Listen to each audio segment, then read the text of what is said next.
Assalamualaikum warahmatullahi wabarakatuh anakku sekalian. Jadi hari ini kita masuk di tema 4 untuk muatan IPS. Materinya itu adalah interaksi sosial di berbagai bidang. Kelas 5 masih tetap bersama saya dengan Pak Rizkal. Jadi gini ya, ini mungkin adalah materi yang terakhir di tema 5. Materi terakhir di tema 4. Jadi setelah ini kita akan ketemu di IPS itu di tema 5 nanti lagi ya. Jadi untuk tema 4-nya itu ini adalah materi yang terakhir. Oke, kita lanjut. Interaksi sosial merupakan dasar bagi semua aktivitas manusia yang berhubungan dengan orang lain.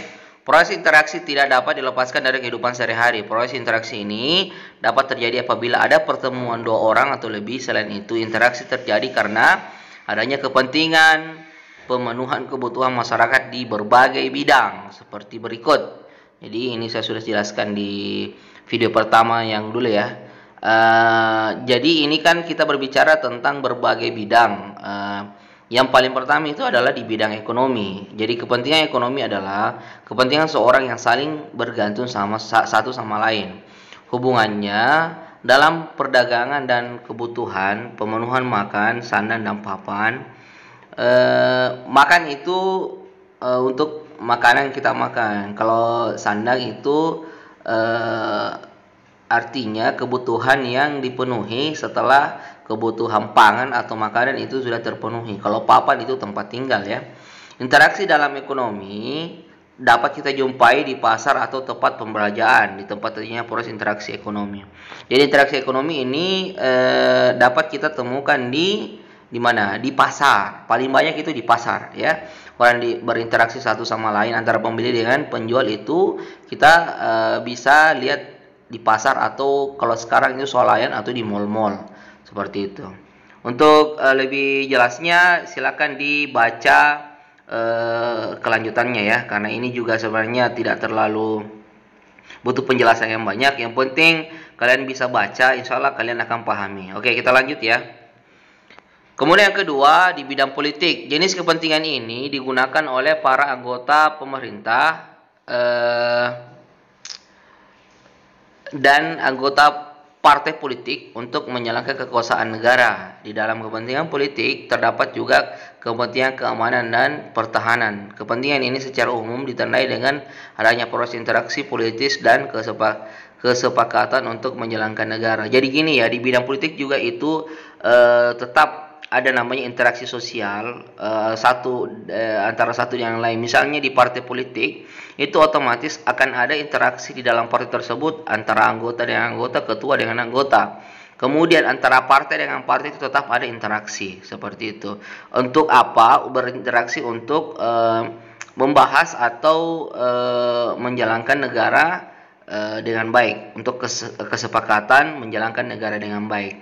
Artinya harusnya partai politik itu berinteraksi sesamanya dengan partai politik untuk kepentingan negara dan kepentingan semua masyarakat. Seperti itu. Jadi mereka bahu-membahu untuk bekerja sama, berinteraksi, mencari jalan terbaik agar negara kita ini bisa maju dan masyarakatnya bisa sejahtera. Seharusnya seperti itu dan semoga seperti itu. Oke, yang ketiga di bidang sosial budaya. Dalam kepentingan sosial, seseorang selalu ingin mendapatkan tempat atau kedudukan dalam masyarakat. Kepentingan ini akan menimbulkan interaksi dalam masyarakat karena kedudukan seseorang ditentukan oleh pengakuan masyarakat sekitarnya. Jadi mencari kedudukan tanpa pengakuan masyarakat sangat tidak mungkin terjadi. Jadi begini ya, di bidang sosial dan budaya, terkadang masyarakat kita itu mencari kedudukan, bukan kedudukan dalam arti kata mau mencari seperti mau jadi kepala desa atau bukan seperti itu, tapi artinya supaya orang itu bisa dihargai dan bisa bisa dihormati oleh orang lain. Artinya kedudukannya di mata masyarakat itu kedudukannya baik ya, kedudukannya baik mungkin karena dia berbuat dengan baik, saling suka membantu orang lain yang tidak mampu, makanya dia bisa menciptakan kedudukannya itu baik di mata masyarakat dan diakui. Karena yang paling penting di sini adalah pengakuan dari masyarakat. Karena biarpun mereka mengatakan bahwa dirinya baik, kedudukannya baik, tapi di masyarakat itu, tapi masyarakat lain tidak mengakui, itu juga sama dengan bohong ya, seperti. Jadi perlu ada pengakuan dari masyarakat yang lain. Untuk lebih jelasnya silakan dibaca kelanjutannya. Oke, yang keempat adalah di bidang moral. Kepentingan moral berarti kepentingan yang berangkat dari keprihatinan akan rendahnya situasi moralitas masyarakat di wilayah tertentu. Situasi yang demikian menggugah para pemerhati sosial untuk menggalang kegiatan moral agar mutu masyarakat meningkat. Contoh kepentingan moral yaitu siar agama, pelatihan keterampilan masyarakat, dan pembinaan masyarakat oleh pemerintah. Tujuannya agar kesadaran masyarakat di wilayah tersebut timbul untuk maju bersama dengan masyarakat di wilayah lain dalam membangun bangsa. Gotong royong memiliki arti penting dalam memperkokoh persatuan dan kesatuan serta meningkatkan solidaritas dan rasa kekeluargaan dengan sesama. Oleh karena itu, gotong royong menjadi tanggung jawab setiap warga masyarakat. Jadi gini, maksudnya begini, dewasa ini atau hari-hari sekarang ini, di masa-masa sekarang, zaman sekarang ini, itu kita melihat banyak terjadi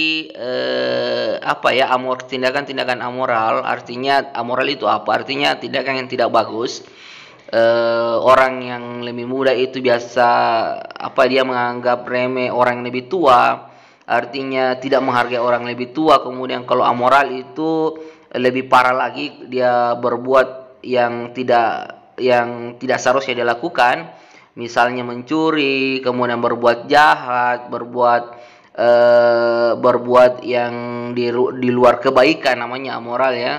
Artinya tidak bisa ditangkap, tidak bisa dilakukan oleh seorang yang bermoral yang baik atau bersifat yang baik ya, seperti itu. Jadi hal-hal jelek seperti itu atau perbuatan-perbuatan jelek seperti itu dewasa ini sering terjadi di tengah-tengah masyarakat ini. Makanya melalui interaksi sosial yang baik biasanya itu dilakukan atau dilaksanakan pelatihan-pelatihan ataukah dilaksanakan misalnya siar agama ataukah apa istilahnya itu pencerahan melalui agama, pencerahan melalui ceramah, kemudian itu namanya siar agama, kemudian melakukan pelatihan-pelatihan yang bisa mendukung dan menyampaikan kepada masyarakat bahwa perbuatan ini perbuatan jelek, perbuatan ini perbuatan baik, sehingga masyarakat kita, utamanya anak-anak muda kita itu bisa menjadi anak-anak muda yang memiliki moral yang baik, seperti itu. Tentu saja ini adalah tanggung jawab kita bersama, bukan cuma tanggung jawab kalangan-kalangan ustaz yang mungkin setiap saat memberikan ceramah-ceramah baik kepada masyarakat, tapi itu juga adalah tugas kita semua agar saling mengingatkan dalam menjalani kehidupan ini agar kita semua masyarakat kita semua ini bisa menjadi masyarakat yang memiliki moral yang baik. Tentu saja semuanya dalam bentuk interaksi sosial yang baik, seperti itu. Untuk lebih jelasnya silakan dibaca kembali, karena terus terang ini tidak terlalu perlu penjelasan. Yang penting kalian bisa baca, karena konsep dari IPS sebenarnya itu adalah membaca. Beda dengan IPA ya, beda dengan IPA apalagi matematika itu perlu penjelasan. Tapi kalau IPS seperti ini, jika kalian rajin untuk membaca, insya Allah kalian akan paham tentang semua itu ya. Jadi dibaca saja, diulang-ulang dibaca, insya Allah kalian akan paham. Karena sebenarnya IPS ini itu terjadi di kehidupan sehari-hari kita. Dan jadi bukan cuma saya, tapi kalian juga, orang tua kalian juga itu semua bisa mengalami seperti itu. Artinya ini sebenarnya kita sering lewati dan sering lihat setiap hari. Oke, kita lanjut ya. Kemudian ada sedikit tambahan. Jadi ada namanya perbedaan adat pernikahan merupakan contoh perbedaan budaya. Pengenalan budaya daerah dengan daerah lain terjadi karena adanya interaksi antar warga masyarakat. Interaksi antar warga masyarakat terjadi dalam berbagai bidang seperti sosial, ekonomi. Interaksi antar warga masyarakat terjadi karena beberapa faktor seperti berikut. Jadi begini ya, selain dari interaksi sosial tadi yang kemungkinan tidak menutup kemungkinan adalah interaksi individu ke individu dengan kelompok. Jadi terkadang kelompok dengan kelompok itu yang kita sering sebut dengan warga masyarakat itu juga melakukan interaksi sosial, ya, interaksi sosial antar warga masyarakat. Itu Kenapa bisa terjadi interaksi sosial antara warga masyarakat? Itu ada faktornya. Jadi kalau ada pertanyaan, kenapa terjadi interaksi sosial pada kalangan manusia ataukah kalangan warga masyarakat ataukah kalangan kelompok dengan kelompok? Itu ada faktornya. Yang pertama itu adalah faktor perbedaan kandungan sumber daya alam pada setiap daerah. Jadi perbedaan kandungan sumber daya alam dalam alam jelas akan mempengaruhi kegiatan produksi pada daerah bersangkutan. Daerah-daerah kandungan sumber daya alam yang cukup tinggi akan dapat memproduksi barang-barang tertentu dengan biaya relatif murah dibandingkan dengan daerah lain yang memiliki kandungan sumber daya alam yang lebih rendah. Kondisi ini mendorong pertumbuhan ekonomi daerah bersangkutan menjadi lebih cepat. Sementara itu, daerah lain memiliki kandungan sumber daya alam yang lebih kecil hanya akan dapat memproduksi barang-barang dengan biaya produksi lebih tinggi sehingga daya saingnya menjadi lemah. Jadi begini maksudnya ya. Karena setiap daerah itu kan didiami oleh warga dan setiap daerah itu memiliki sumber daya alam yang berbeda-beda. Ada daerah memiliki sumber daya alam yang bagus dan ada daerah yang sumber daya alamnya itu kurang, seperti itu. Jadi kalau kita kaitkan dengan interaksi sosial, biasanya begini ya, mungkin ini tidak dijelaskan juga di pembahasan ini, tapi saya cuma mau menunjukkan bahwa contohnya begini, ada suatu daerah yang ingin membuat sesuatu, ceritanya memproduksi sesuatu, tapi bahan bakunya itu tidak bisa diambil dari daerahnya, tapi diambil dari daerah lain yang sumber daya alamnya lebih bagus. Makanya disitulah terjadi interaksi sosial masyarakat antara daerah yang membutuhkan dengan daerah yang bisa menyiapkan.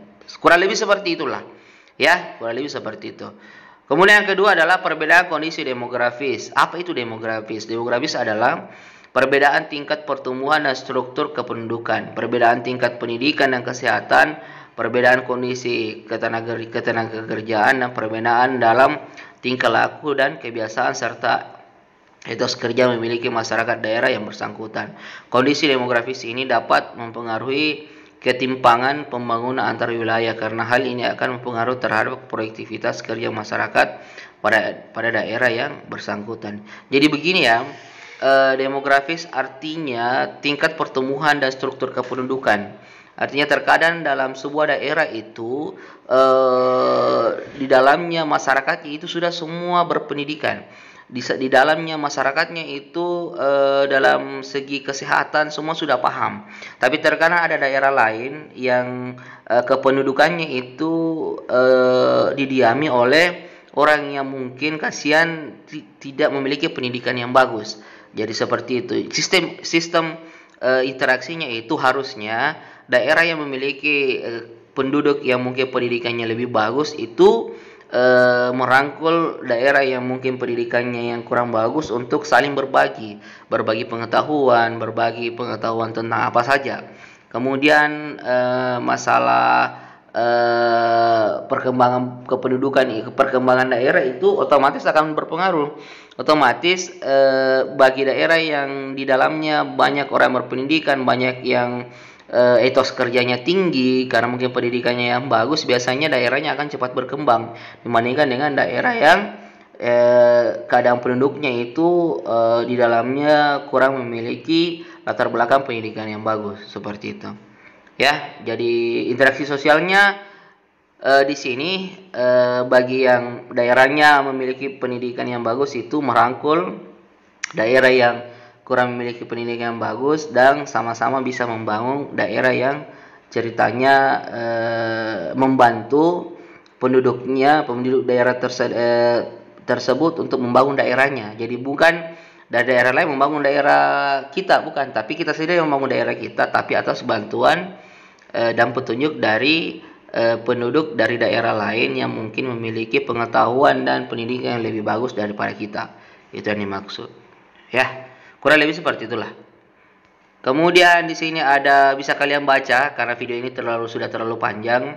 Yang ketiga, kurang lancarnya mobilitas barang dan jasa. Kemudian yang keempat, konsentrasi kegiatan ekonomi daerah dan wilayah. Dan yang kelima adalah alokasi dana pembangunan antar daerah dan wilayah.